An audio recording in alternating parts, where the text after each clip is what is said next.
પાટણ શહેરના વિઠ્ઠલ ચેમ્બર્સ સહિતની જર્જરિત મિલકતો ચોમાસામાં કોઈ દુર્ઘટના સર્જે તે પહેલા પાલિકા તંત્ર દ્વારા કડક કાર્યવાહી કરવા લોક માંગ ઉઠી છે। જર્જરિત મિલકતો મામલે પાલિકા પ્રમુખને પ્રબુદ્ધ નગરજનો દ્વારા મૌખિક રજૂઆત કરાતા પ્રમુખે યોગ્ય કરવા હૈયાધારણા આપી હતી। ચોમાસાની ઋતુને ધ્યાનમાં રાખી ચોમાસા પૂર્વે પાટણ નગરપાલિકા દ્વારા શહેરના મહોલ્લા, પોળો અને સોસાયટી વિસ્તાર સહિત બજાર માર્ગ સાથેના અન્ય વિસ્તારોમાં મ્યુનિસિપલ એક્ટની કલમ 182(2) મુજબ જર્જરિત બનેલા મકાનોના માલિકોને નોટિસ આપી તેઓની જર્જરિત મિલકતોને રિનોવેશન કરાવવા અથવા તો જરૂર જણાય તો ઉતારી લેવા સૂચના આપવામાં આવી હોવા છતાં મોટા ભાગના જર્જરિત મકાનો, બિલ્ડિંગો અને દુકાનોના માલિકો દ્વારા નગરપાલિકાની નોટિસોનું ઉલ્લંઘન કરી આજ દિન સુધી પોતાના જર્જરિત મિલકતોનું રિનોવેશન નહીં કરાવીને અથવા તો જર્જરિત મકાનો નહીં ઉતારીને અન્ય માટે જોખમ ઊભું કરી રહ્યા છે। ત્યારે પાટણ શહેરના કનસળા દરવાજા નજીક આવેલા વિઠ્ઠલ ચેમ્બર્સના પણ કેટલાક જર્જરિત ભાગને ઉતારી લેવા અથવા તો તેને રિનોવેશન માટે નગરપાલિકા દ્વારા 9 જેટલા વિઠ્ઠલ ચેમ્બર્સના ભાગીદારોને નોટિસની બજવણી કરવામાં આવી હતી, પરંતુ પાલિકા દ્વારા નોટિસ આપ્યાને સમય વીતવા છતાં ઉપરોક્ત વિઠ્ઠલ ચેમ્બર્સના રિનોવેશનની કામગીરી કે તેને ઉતારી લેવાની કામગીરી આજ દિન સુધી હાથ નહીં ધરાતા આ માર્ગ પરથી પસાર થતા રાહદારીઓ, વાહન ચાલકો સહિત વિઠ્ઠલ ચેમ્બર્સમાં દુકાનો ધરાવતા લોકો ભય અનુભવી રહ્યા હોય જે વિઠ્ઠલ ચેમ્બર્સના જર્જરિત મામલે પાટણના કેટલાક પ્રબુદ્ધ નગરજનો દ્વારા પાલિકા પ્રમુખને રૂબરૂ મળી રજૂઆત કરતા તેઓએ આ બાબતની રજૂઆતને ગંભીરતાથી લઈ પાલિકા તંત્ર દ્વારા પુનઃ શહેરની આવી જર્જરિત બનેલી મિલકતોના મકાનોને નોટિસની બજવણી કરવા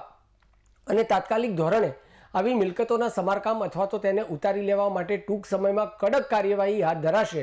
તે માટેની પાલિકા પ્રમુખે રજૂઆત કરવા આવેલા પ્રબુદ્ધ નગરજનોને ખાતરી આપી હતી।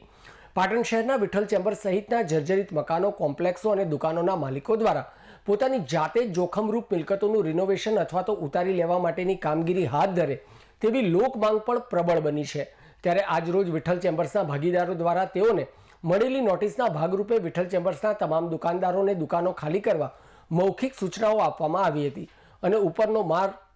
જર્જરિત અને પડવાના વાંકે ઉભેલો હોય, કોઈ મોટી જાનહાનિ ન થાય તે પૂર્વે તેને ઉતારવાની કામગીરી દરમિયાન દુકાનોના ગ્રાહકોને કોઈ જાનહાનિ ન થાય તે માટે દુકાનદારોને પોતાની જાતે વૈકલ્પિક વ્યવસ્થા કરવા મૌખિક જાણ કરવામાં આવી છે। જોકે વિઠ્ઠલ ચેમ્બર્સને 70 વર્ષથી વધુનો સમય થયો હોવાથી કેટલોક ભાગ જર્જરિત બની પડવાના વાંકે ઊભો હોય વિઠ્ઠલ ચેમ્બર્સના તમામ ભાગીદારો દ્વારા ઉપરનો માળો ઉતારવાની કામગીરી ટૂંક સમયમાં હાથ ધરવામાં આવનાર છે, જેના ભાગરૂપે આજરોજ વિઠ્ઠલ ચેમ્બર્સની તૂટેલી તમામ દુકાનદારોને ઉપરનો માળો ઉતારવાની કામગીરી હાથ ધરવામાં આવનાર હોય કોઈ ગ્રાહકને જાનહાનિ ન થાય તે માટે દુકાનો ખાલી કરવા માટે મૌખિક સૂચનાઓ આપવામાં આવી હોવાનું વિઠ્ઠલ ચેમ્બર્સના ભાગીદાર પ્રહલાદભાઈ રાવળે જણાવ્યું હતું। અગાઉ 9 ભાગીદારને વિઠ્ઠલ ચેમ્બરની નોટિસ મળેલ અને એ પછી મીડિયાની અંદર આવેલ અને મૌખિક અમે ભાડુઆતોને કહી દીધું છે કે સત્વરે અમે 2 માળ ઉપરના ઉતારીએ છીએ અને તમે તમારી જગ્યા ખાલી કરીને તમારી વ્યવસ્થા કરજો। અમે દરેક દુકાનવાળાના ભાડુઆતોને આવી સૂચના આપી દીધી અને બિલ્ડિંગ જ્યારે જર્જરિત હોય અને નીચે ઉતરતું હોય એ વખતે કોઈ ભાડુઆતને નુકસાન થાય એની જવાબદારી અમારી કોઈ નહીં। અમે અમને મૌખિક સૂચના આપી છે એ અમની જગ્યાએ ખાલી કરીને કોઈ બીજી અમને રસ્તો અપનાવી લેતા। અમે ઓળખાતું બિલ્ડિંગ એ 1942નું બાંધકામ છે। 1942 એટલે લગભગ 70 વર્ષ ઉપરનું આ બાંધકામ હોવાથી ઉપરના માળો બધા હાલે છે અને જર્જરિત છે। જો આ બિલ્ડિંગ પડે તો પણ જો નીચે પડે તો 50 થી 100 લોકોની જાનહાનિ થાય એવી એવો ભય રહેલો છે। માટે એને તાત્કાલિક ધોરણે જે સરકારે અમને સૂચન કર્યું છે નગરપાલિકાએ કે આ બિલ્ડિંગ ઉતારી દેવું નહીં અને બીજા સોશિયલ મીડિયામાં પણ આ બિલ્ડિંગને અવારનવાર લેખો આવે છે એટલે એ બધાથી બધાની જે વાત છે એ અમને પણ સાચી લાગી છે। માટે આ બિલ્ડિંગ ઉતારી અને એને જોખમ જે છે લોકો ઉપર જોખમ તોડાઈ રહ્યું છે તેને સોલ્વ કરવા માટેનો અમે પ્રયત્ન કરવાના છીએ અને ભાડુઆતોને મૌખિક સૂચના આપી